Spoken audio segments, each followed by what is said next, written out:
No tere, teeme siis täna Saue 4-toalisest korterist väikse videotuuri ja vaatame täpsemalt, millega on tegu. Et hetkel olen siin esikus, mis on niisugune mõnusalt ruumikas ja liigume edasi siis avatud köögiga elutuppa.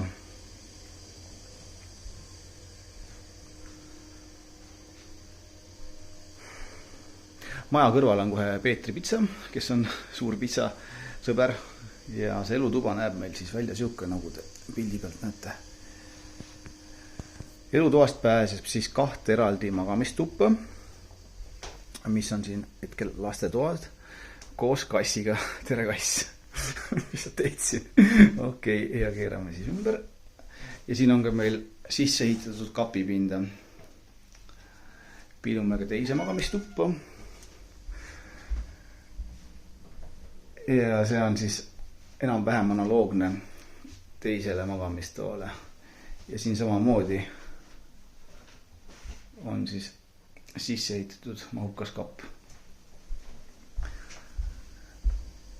Elutoast on meil siis ka pääs eraldi WC-sse ning vannituppa. Vannituba on ka siis põranda soojendusega. Ja siin on siis eraldiseisev magamistuba natuke kaugemal teistest. Vot, ja vaade avaneb siis naaberkortermajja. Et selline see videotuur sai. Loodan, et see info on teile kuidagi kasulik. Kui soovite antud korterit vaatama tulla, siis olge hea, võtke minuga ühendust. Aitäh vaatamast!